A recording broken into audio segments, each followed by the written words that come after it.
तपस्या किन्नर को लगता था कि वो किन्नरों के मठ की प्रमुख बन जाएगी, लेकिन काजल किन्नर उसकी राहों में आड़े बन गई थी।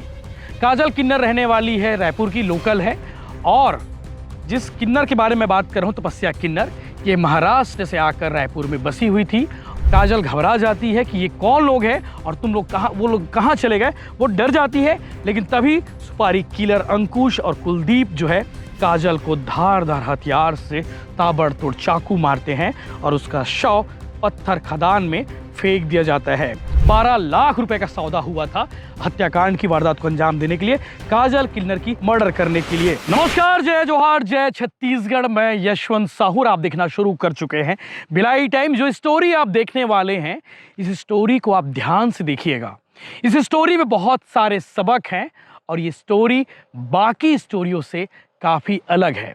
ऐसे बहुत कम देखने और सुनने को मिलते हैं कि कैसे किसी के अपने मारने को आतुर होते हैं और 12 लाख रुपए सुपारी दे देते हैं किसी की जान लेने के लिए। ये कहानी बिल्कुल आपको सबक देने वाली है कि कैसे लोग पैसों की लालच में आकर, कुर्सी की लालच में आकर किसी की जान ले लेते हैं। और इसमें जिसकी हत्या हुई है काजल किन्नर, उसके बारे में भी आपको बताएंगे कि काजल किन्नर की हत्या कैसे हुई, काजल किन्नर को कौन लोग मारे और हत्या की साजिश, प्लानिंग, सुपारी किसने दी और क्यों दी, ये भी आपको हैरान करने वाला रहेगा।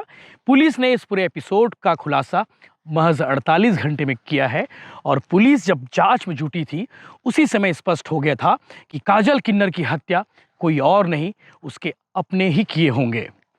एक तपस्वी किन्नर है और एक काजल किन्नर है, दोनों एक ही समूह में रहते हैं और किन्नरों का भी एक मठ होता है।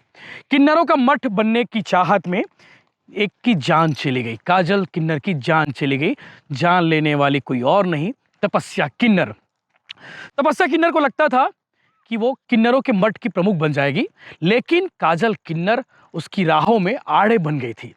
काजल किन्नर रहने वाली है रायपुर की, लोकल है, और जिस किन्नर के बारे में बात कर रहा हूँ, तपस्या किन्नर, ये महाराष्ट्र से आकर रायपुर में बसी हुई थी और वहाँ की प्रमुख बनना चाहती थी, और इसीलिए काजल किन्नर को रास्ते से हटाना सही समझा।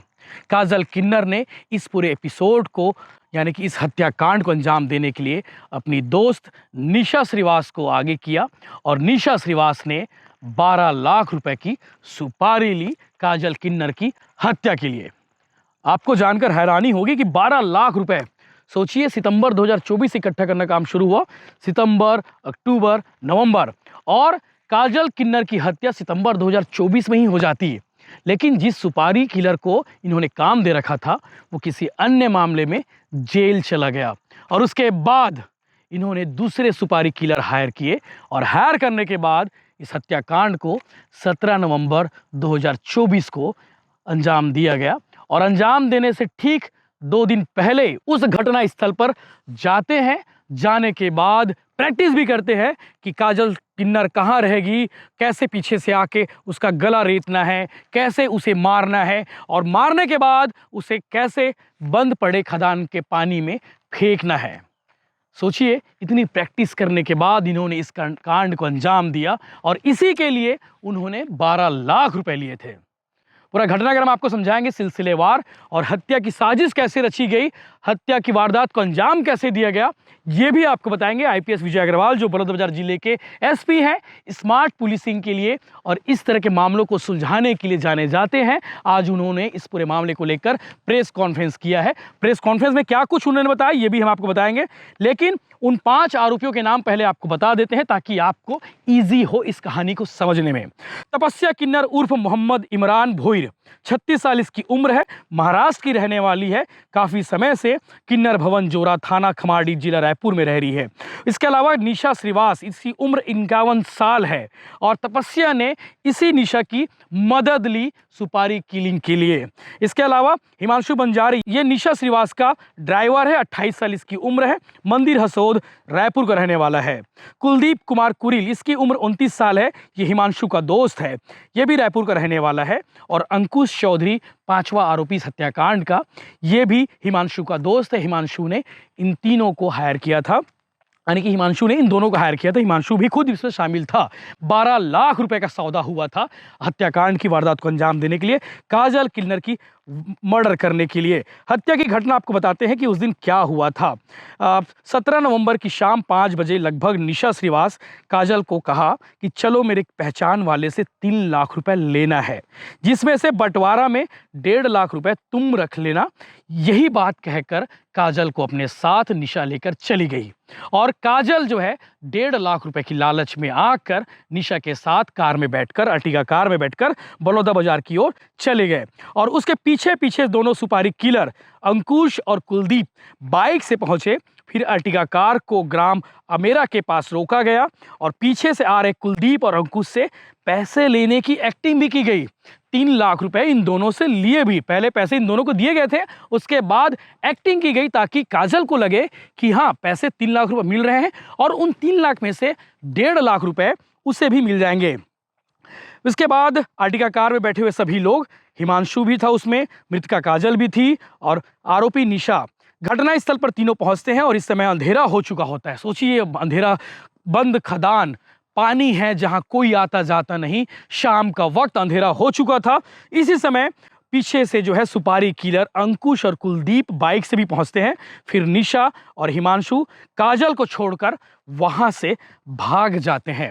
काजल घबरा जाती है कि ये कौन लोग हैं और तुम लोग कहाँ, वो लोग कहाँ चले गए, वो डर जाती है। लेकिन तभी सुपारी किलर अंकुश और कुलदीप जो है काजल को धारदार हथियार से ताबड़तोड़ चाकू मारते हैं और उसका शव पत्थर खदान में फेंक दिया जाता है। पुलिस की टीम को सूचना मिलती है अगली सुबह, लाश किनारे में पड़ी होती है। पुलिस की टीम मौके पर पहुंचती है, तस्दीक करती है, फॉरेंसिक टीम को बुलाया जाता है। फॉरेंसिक टीम को बुलाने के बाद पूरे इलाके को सील किया जाता है और उसके बाद पुलिस हर मामलों में जो करती है, इस मामले में भी की, पुलिस ने तत्काल कॉल डिटेल निकाला। उस इलाके में किसके किसके फ़ोन एक्टिव थे, वो कौन कौन लोग थे, इसके अलावा काजल का सीडीआर क्या कहता है, यानी कि कॉल डिटेल रिकॉर्ड क्या कहता है, सब कुछ निकाला गया। और पुलिस अधिकारी उसी दिन मान गए थे कि काजल की हत्या करने वाले कोई और नहीं, उसके अपने हो सकते हैं। और पुलिस बिल्कुल उसी दिशा में जांच की और उसके बाद कड़ियाँ मिलनी शुरू हुई। तपस्या किन्नर ने सब राज खोल दिए और उसने पूरा बताया कि कैसे 12 लाख रुपए का सौदा इस हत्याकांड के लिए, इस सुपारी किलिंग के लिए उसने दिए थे और क्यों दिए थे। सिर्फ और सिर्फ इसीलिए कि उस किन्नर मठ की वो प्रमुख बनना चाहती थी जिसके रास्ते में आ रही थी काजल किन्नर।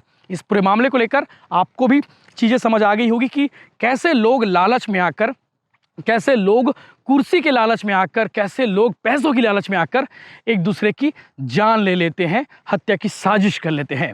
इस घटना में काजल किन्नर की अगर गलती की बात करें तो काजल किन्नर एक गलती कर बैठती है। उसे लगता है कि उसे फोकट में 1.5 लाख रुपए मिल जाएंगे और वो चल बैठती है निशा के साथ। और इस घटना में कुर्सी और पद की लालच में कैसे अपने लोगों की जान ले लेती है तपस्या किन्नर।